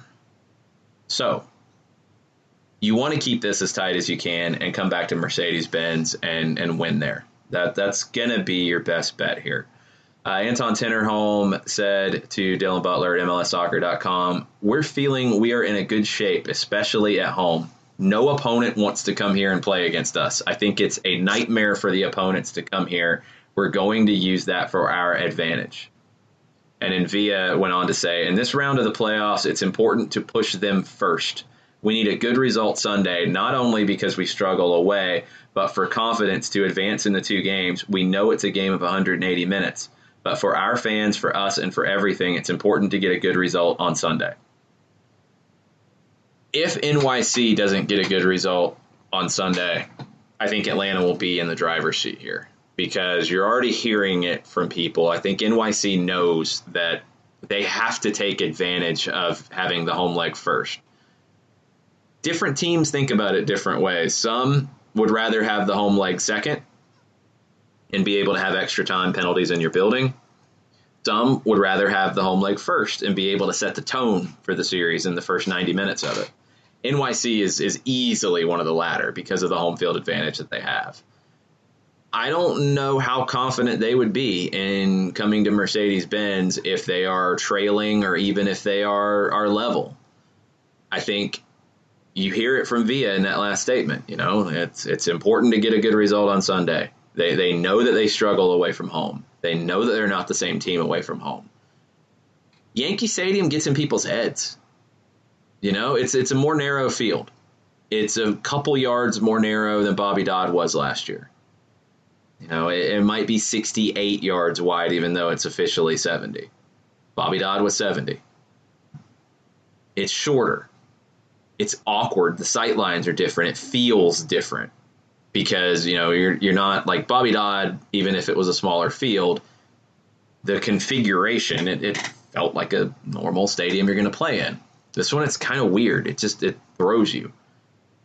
Last year, first time Atlanta went there, it did not look good. It was a 3-1 loss. It was one of the most frustrating losses last season, where the team just did not look good. They came back to Bobby Dodd and got it right and won 3-1 and dominated them early. Going to be interesting to see how Atlanta deals with Yankee Stadium on Sunday. You didn't know that's who you were going to play until Wednesday night, but you kind of had to start at least thinking ahead to it, because NYC was a pretty clear favorite over Philadelphia. I mean, we've seen teams prepare for it by shrinking the size of the field on their training ground, different ways. I'm curious to see what Atlanta does tactically to deal with playing on the smaller field and deal with an NYC team that's in really good form. Walt Baxley with a question. What would our lineup look like if we go atypical and bunker, especially with a limited Miggy? Not our style, but would be nice to get a solid result. I'd like to see us counter more, so definitely Tito for his speed. If you were going to go bunker but still have options, you're probably let's see. If it was me making the lineup in that type of scenario, it'd be Garza on the left, it'd be Gonzalez, Perez, Parkhurst, Lorenowitz, Escobar would be my back five. It'd be Remedi, Nagbe, Kratz, or Remedi, Kratz, Nagbe, either way. It'd be Gressel underneath Joseph. That would be the way I would play it in that case. So you'd look like a 5-4-1 a lot of times, or a 5-3-1-1. 5-3-1-1 would be the way I would probably go with it. And then you look for a second half to bring on Miguel, bring on Tito, go for speed, open it up. But I just don't think that's them. I don't think they're going to play that way. I think they're going to play a lot like they did last time they went to Yankee Stadium. I think it'll be the 3-5-2. I think Gressel will be at the right wing back, and he'll be the primary creator. Just without knowing if Miguel's going to start and play short minutes or come in as a second half sub, it's hard to predict. I'll be curious to see what they do at the second forward. If it's Tito, if he's ready to give you 90. If it's a guy like Barco who's going to drop deeper, and that's what we saw last time. It was Barco and Almiron behind Joseph. It looked a little more like a 3-6-1 as opposed to a 3-5-2. It had some good moments. It had some bad moments. You know, if you're going to get under siege like you were in that game, that's going to be a different situation. But NYC is not playing that same way. NYC is playing much more on the counter than they were then. That's what's interesting to me is, does NYC change to try to play on the front foot here because of the history against Atlanta at Yankee Stadium? Or do they still try to play on the counter? And if they play on the counter, can Atlanta control possession enough and avoid turnovers to take advantage of an NYC team that's going to sit a little bit deeper? Host of Soccer Over There, Nick Alifi, who reminds us that there is no mercy in this dojo, says that what concerns me is that we must score an away goal, as we'll likely give up one or two at the bins. On the U8 pitch, NYCFC knows just how to bog down the Atlanta attack. Last season, 2017, Carlos Carmona scored a goal at Yankee Stadium. This season, 2018, Joseph Martinez scored a goal at Yankee Stadium. Atlanta United's never been shut out at Yankee Stadium. So you score one, you're in good shape. But I don't think you have to score an away goal. If you don't, you need to get a draw. It needs to be a scoreless draw. If it's a 1-0 loss, that's not going to hurt you. It's not going to kill you. You can come back home and make that up. But, yeah, it's going to be a more open game at Mercedes-Benz. And NYC has been able to get something out of those games in the past. They got something out of it this time. In a game like that, in an open game at Mercedes-Benz, NYC is better positioned to deal with that now than they used to be in playing a little bit more on the counter. So it's going to be a very cagey tactical battle between Tarrant and Martino. I want to see who blinks first. I want to see who throws something different that throws the other team off. And it doesn't have to be some huge change in the way a team plays. Sometimes it's just putting a different piece in a different spot to open something up. But I'm not as worried as Nick about being able to score at Yankee Stadium. I mean, Atlanta scored there every time they've been. One would be enough, but I don't think it's a must that they score an away goal. It gives you a whole lot more comfort coming home if you do, though. Sherb says also having the home leg first for the lower seed is more comfortable coming out of the knockout round than having to go away immediately on short rest. I don't think having the second leg home is an advantage in that case. Yeah, it can be. It's tricky when it's a situation like Columbus when you weren't at home in the knockout round and you win and you're hosting after having to travel and go back home. That's where I think it's a double whammy and it's really difficult. For NYC, hey, they've been at home all week. They took care of business, and they've been at home chilling. So it'll help them, and it helps them even more because of the home field advantage they have. Atlanta just has to go in and get what they can out of this game. They have to get something out of it, whether it's a draw, whether it's an away goal. They have to bring something out of Yankee Stadium to make it easier at the Benz next week. Shiva says, good morning, guys. I may be wrong in my assessment, but it looks like when we play the high-press teams, we can't get ourselves out of it. I feel Toronto did the same to us, and we did not expect it. Do you think NYC to do the same? Toronto didn't really high-press. It's different. I mean, Red Bulls, when they high-press, it's a system, and everybody's bought in, and everybody's doing it. Toronto, it's a little more of individuals chasing, and, I mean, the Lorenowitz giveaway was just inexplicable. There really wasn't a whole lot to say that it was something Toronto did to force that. It was just a bad ball. I think that was more of the issue in Toronto. Not many teams press like the Red Bulls, and I think you do need to look at the differences in the way teams press. NYC, not as much of a high press. I mean, Villa's going to chase and try to make things difficult at times. To George Schradi will do the same. The little more individuals leading it, and it's not always as coordinated. I think what NYC has started to be able to do more of now under Toronto is to sit back and pick their spots to trap more than press. And the difference for me between the two is, think about it from a basketball perspective where, you see a team play a full court press. They're all the way up, pressing, chasing every single thing. It's kind of man-to-man. In soccer, it's not exactly man-to-man, although we've seen a few teams do it. Almeida's Vivas teams did it. It's harder to do, but it's closer to that, where you are challenging every ball. I think what NYC and what most teams will do is a little bit more of a trap, where you're going to sit back and there is a line of confrontation that you have organized, whether it's the edge of the center circle, whether it's midfield. For some teams that sit real deep, it's inside their own half. But once teams get to that point, that's where they play, and that's where they step up and defend. And a lot of times they'll try to either push players in, they'll try to push the ball into channels. They'll either try to push the ball out wide and trap up against the touchline, or they'll try to run you into 2-3 players in the middle of the field and take it from you there. That's more likely for NYC, especially on the smaller field. You're going to be trying to funnel the ball in towards Ring and Herrera, who are both good defenders. Let them take it and then kickstart the counter. It's a little more of a trap and counter for NYC as opposed to a press and cause turnovers up high.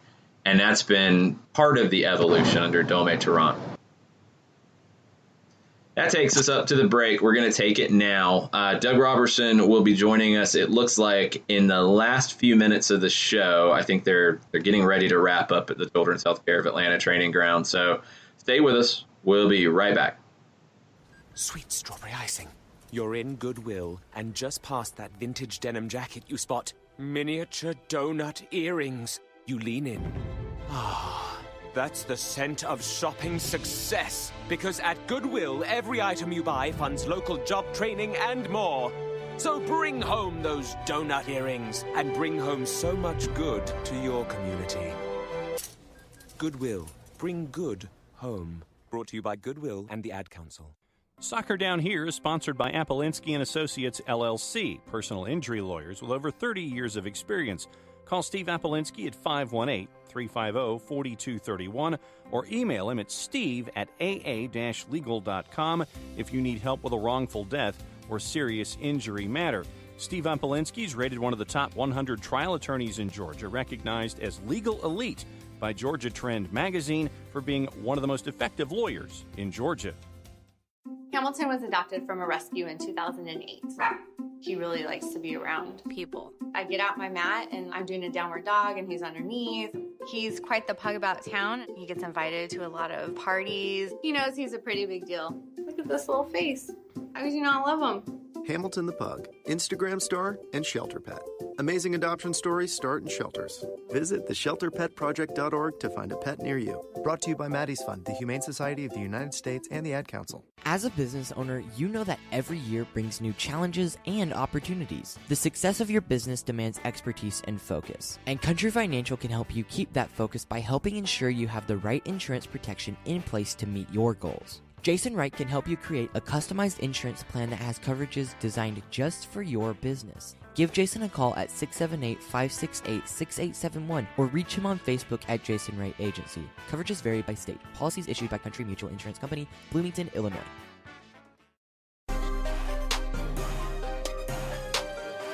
Welcome back. Soccer Down here, November 2nd edition. Getting ready for Atlanta and NYC on Sunday at Yankee Stadium in the Bronx. 7:30 broadcast, 7:45-ish kickoff time, 92.9 The Game. FS1 have the call for you. Jarrett Smith is back with us now after leaving the Children's Healthcare of Atlanta training ground. Doug will be joining us in the next segment. Jarrett, anything interesting from the conversations at the training ground today? Nothing groundbreaking today. A lot of it, I think, is just guys trying to get their minds right for a two-leg affair. And it's interesting because you've got, it's a relatively young team. You've got guys like Parkhurst, who we talked to, who's been around the block in this league. He's gone through this. He's gone through multiple mutations, random or otherwise, that MLS has gone through over the years in their growing pains. But even though you have a young set of players, you've got guys like Tito and Miguel who have played in South America. Tito specifically, who's played in big cups. You've got plenty of guys who know how to deal emotionally with, these two-legged affairs. And everyone just seemed kind of chilled out about it. They're very open about how bad last Sunday was and basically boiled it down to, it sucked. Nothing really we can do about it now except go try and make sure it doesn't happen again this Sunday.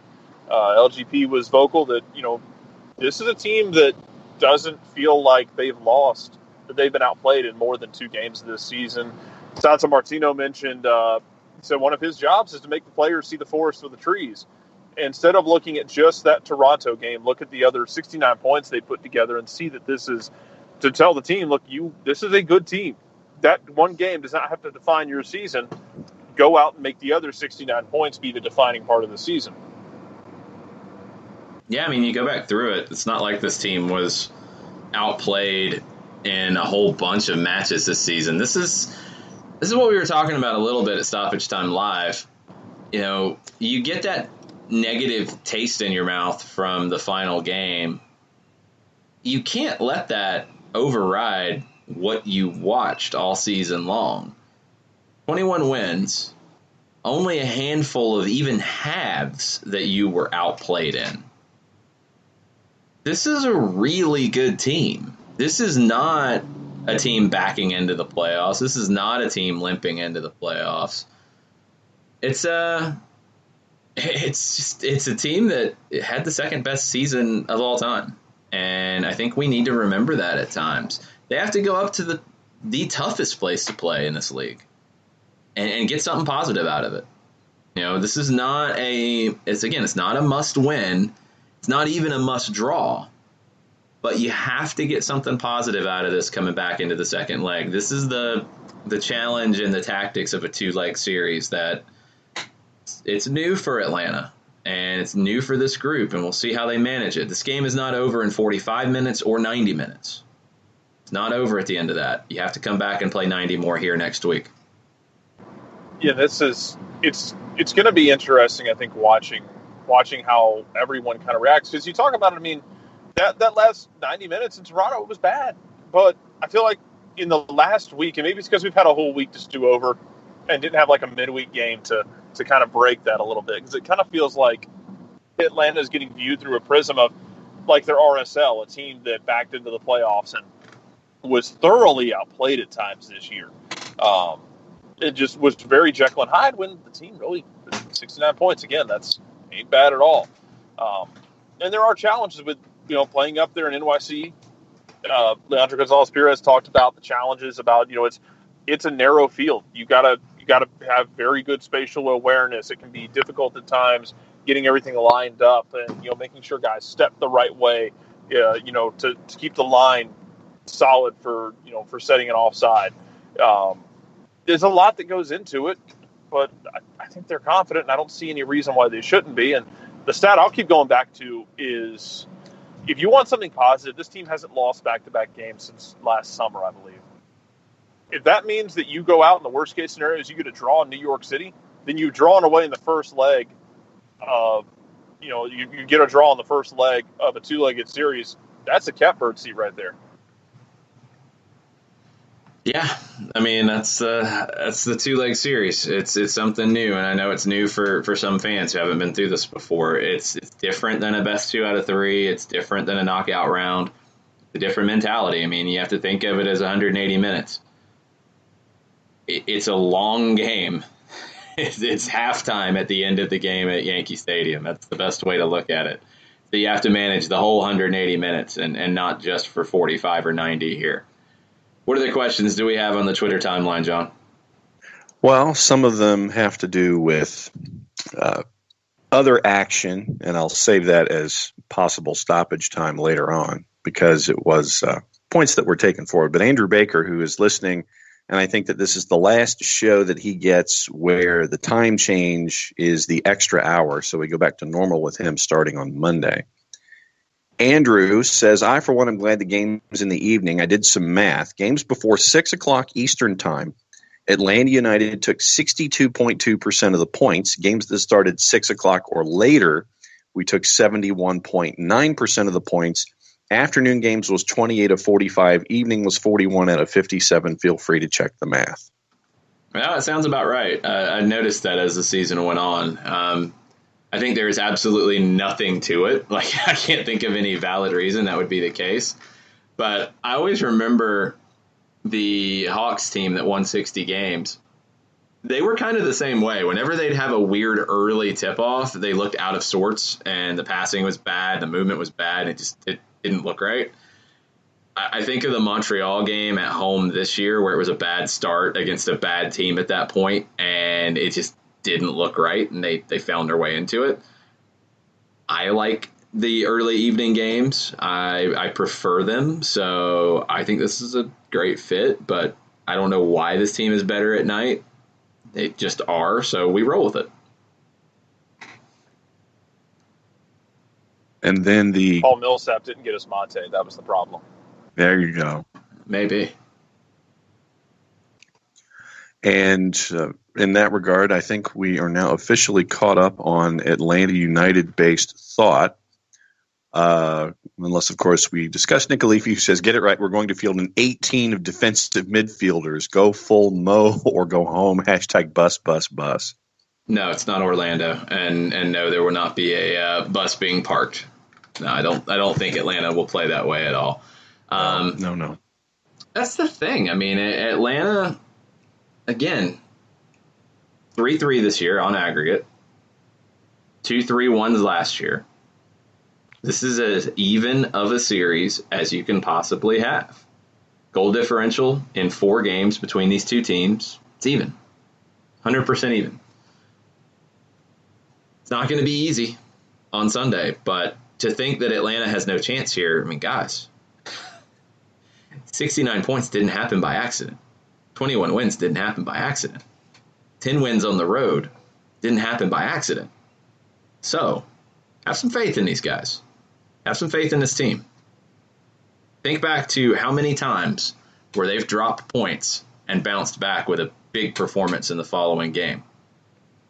Well, that's the scenario you're looking at here.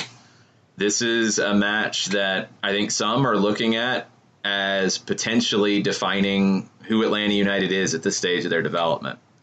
I think some people are putting that type of responsibility on this match. Me, you need a result. You need a result coming out of it, or you need a 2-1 or 3-2 narrow type of loss where you get a goal. You get that, you feel pretty good about coming home. Otherwise, you're going to have to put on one of your best ever performances at Mercedes-Benz in the second leg. You'd like to not have to be up against the wall that way. You'd like to be able to be comfortable coming home and take care of business at the Benz in front of a huge crowd. Got to do it first on Sunday at Yankee Stadium, and it's a place where not many people have gotten positive things out of this season. We're going to take a break. We're going to see if we can grab Doug Robertson of the Atlanta Journal-Constitution. Stay with us. We'll be right back. The average time a resume spends on an HR manager's desk is 7 seconds, and most of them are tossed aside. Now imagine if one of those resumes belonged to Yasmin, who was living in a shelter, juggling 3 jobs. I had to be resilient.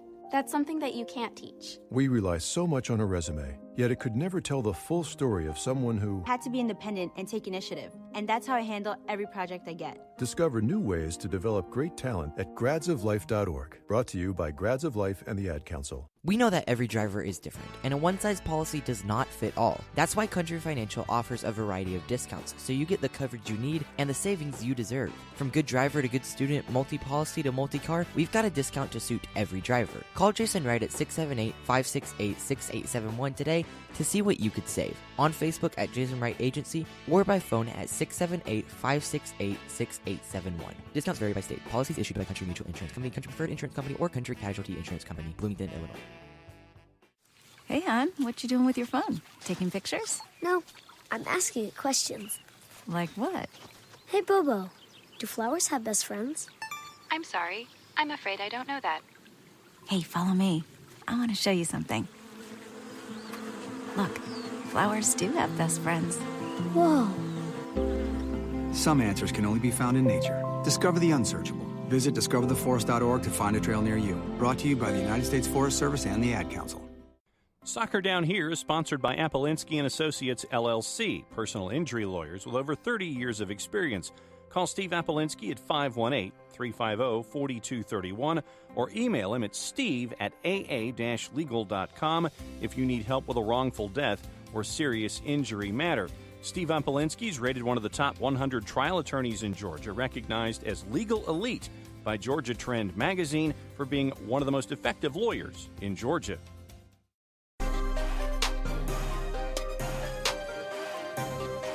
Welcome back. Final segment. Soccer Down Here, November 2nd edition. We were able to track down Doug Robertson of the Atlanta Journal-Constitution. Doug is with us now. How's it going, Doug? It's going well, Jason. How are you? Doing well. What did you think of the chaos last night in D.C. and L.A. in the playoffs? Wasn't it fun? Yeah. I've been saying for weeks, and have been wrong, that I've wondered when D.C. was going to run out of gas. And I think the combination of that and Columbus's tactics affected Wayne Rooney and Acosta and all those guys last night to a degree that we haven't seen in a few weeks. And they just kind of ran out of ideas, and except for the final 5 minutes of extra time, never really threatened Columbus a great deal throughout the game. And then you look at what happened. I was going to say, then you look at what happened out west, and it was madness of varying degrees when you're looking at Real and LAFC. Yeah, that was I was telling Jarrett this morning. I remember on y'all's show a few weeks ago saying that I thought Salt Lake would do some damage in the playoffs. But I was basing that really just upon their form, like in a 2-week span. And then they kind of went and nosedived. And I also picked Orlando to make the playoffs. So that just shows you what I know about everything. Jared's tied to San Jose forever. That Portland and Salt Lake went in and knocked 2 better teams out. And now the West is, I think, even more weak than it was before the playoffs started. And, looking at the East Coast situation, we know now it's Atlanta, NYC. Looking at the other end of it, what do you take away out of a Columbus Red Bulls tie? Yeah, I think last night was bad for Major League Soccer, and that it probably wanted DC to win just to continue to get that marketplace reinvigorated again. But Columbus last year on a short rest played really, really well. I think it was against NYC-FC. and it's next series. So they could go and do that again against Red Bulls. They're the one team that have given Red Bulls consistent problems this season. I think they're the only team that's beaten Red Bulls in Harrison, New Jersey this year too. So that's going to be a fantastic series, and it probably helped Bearhalter's bona fides a little bit as potentially the next U.S. men's national team coach. Yeah, I think it definitely helps that decision a little bit. Berhalter with a chance to see if he can pull another upset against a favored team in the next round. You're right, it was NYC-FC last year, and the first leg in Columbus, I believe they won 4-1, and you got that late goal from Harrison Awful that gave you enough of a cushion when you went to Yankee Stadium to lose, but not lose by enough to lose the series. So can Columbus do that again on short rest? We'll see what they have in the tank on Sunday. But Atlanta, NYC, Yankee Stadium, Sunday. What was the vibe this week at training after the disappointment in Toronto?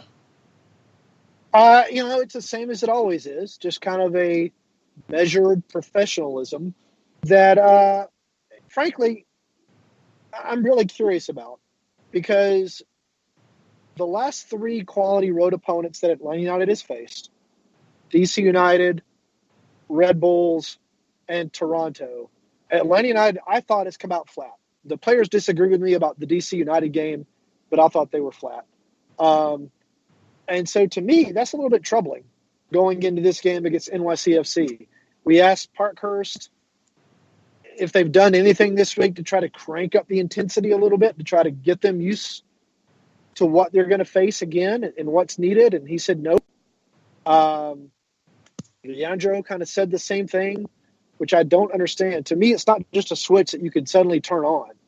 Maybe every once in a while you can, but when you got to draw down and find it, it seems like they should be doing something to try to increase that probability. The other weird thing they said was that they haven't really and have never practiced on one of their training fields and an approximation of the dimensions that they're going to see at Yankee Stadium. Martino said it's not really necessary. Now, they did roll the goals up a little bit further up the field in today's training session, but I don't know what they were going to do on those fields.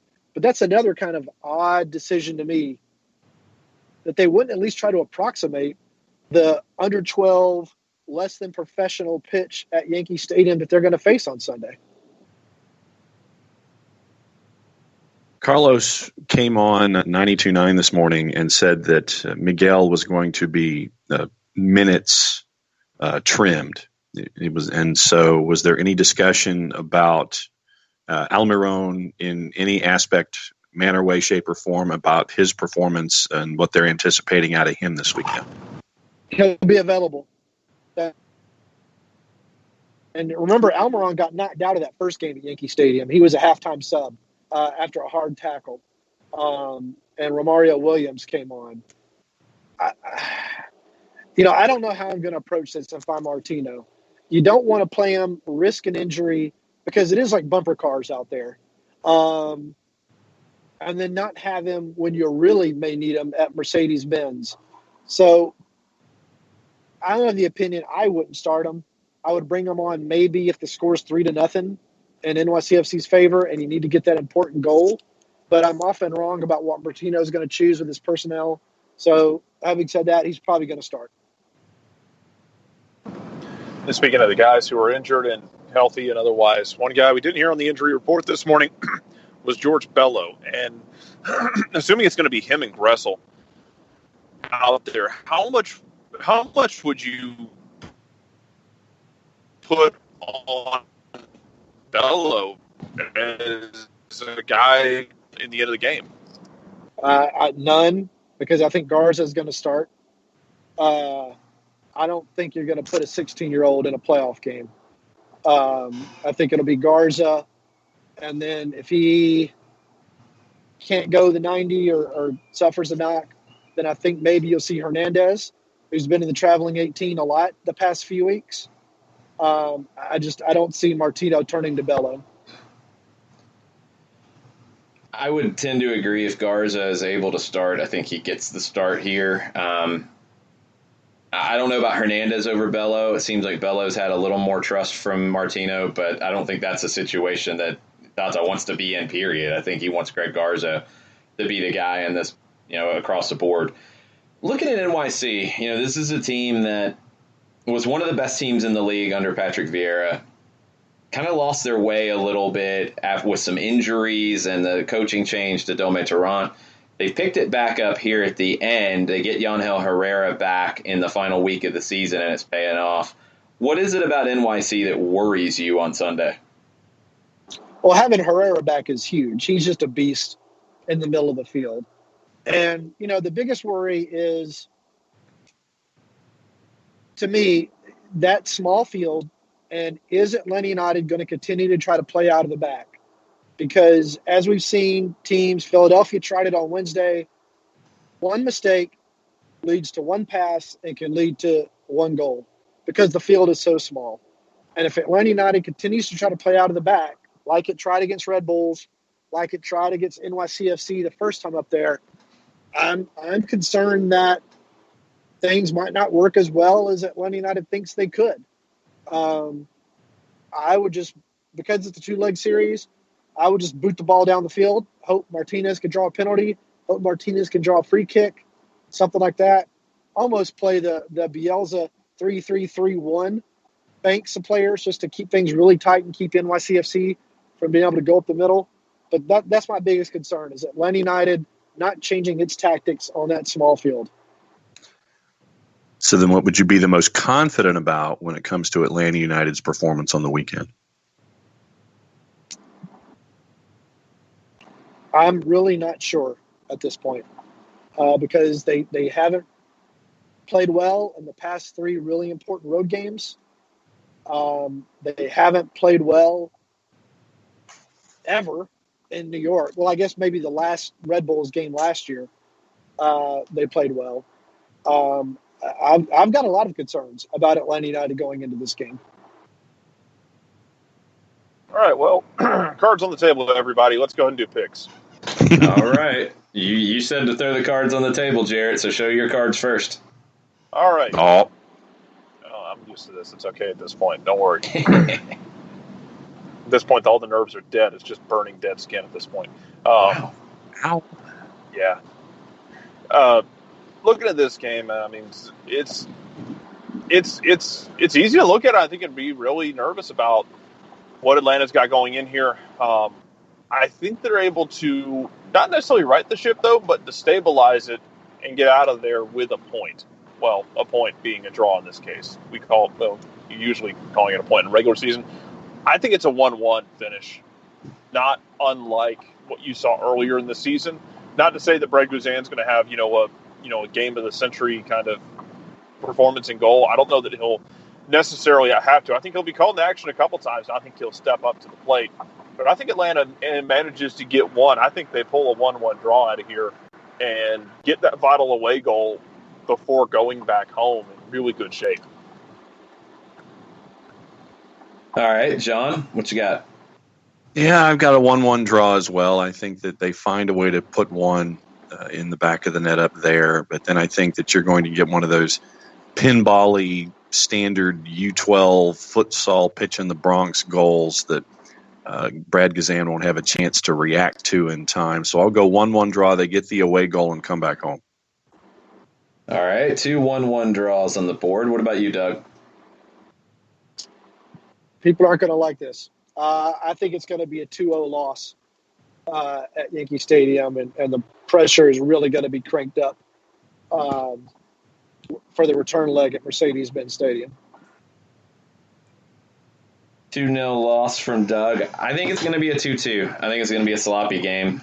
I think Atlanta will find some goals in it, but it's going to be a mess. And I don't know if either team's going to come out of it with a ton of confidence. I think that's just what this field sets up to be. And I think you have two teams that tactically, that's the story for me here is, does Atlanta play more direct than they typically do in these situations? Does NYC step up a little bit higher than they have been lately? They've generally been sitting back and playing on the counter. do they change their tactics a little bit to try to take advantage of an Atlanta team that might not be 100% confident coming into this based off recent form? Tactically, I can't wait to see what both teams do. It's going to be a fascinating one from that perspective on Sunday. Doug, what else do you have coming up at the AJC between now and then? I'm going to write something about Atlanta United's approach to Yankee Stadium in the field. And then I'm going to write something about the team's intensity level and what they learned in the Columbus game last year that they hope to apply this year.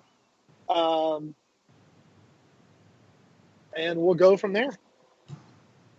Make sure you're following Doug on Twitter, Doug Robertson, AJC, Facebook, Atlanta United News Now.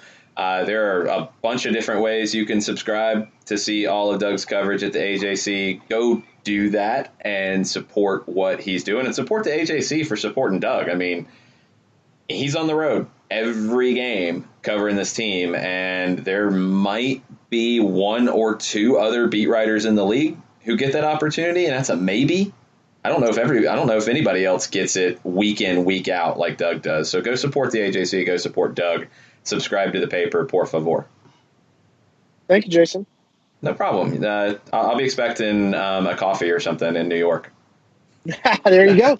I'm fine with that. All right, Doug, we'll see you in NYC on Sunday. All right, buddy. We'll see you. Bye-bye. Thanks. Be good, Doug. All right, big game Sunday. In case you did not hear all of the time, 7:30 broadcast time on FS1, 7 o'clock Five Stripes Countdown on 92.9 The Game. Kickoff around 7:45 Sunday night. 2 games before that, Falcons play before. It's going to be a wild, crazy day of sports in Atlanta and across the American soccer universe. Thanks, everybody, for listening all week. It's been a fun week. It's going to be a crazy next week, so get ready, and it starts on Sunday. Mucha plata, y'all. Mucha plata, y'all. Sweep the leg. Mucha playoffs, y'all. We'll catch up with you Monday.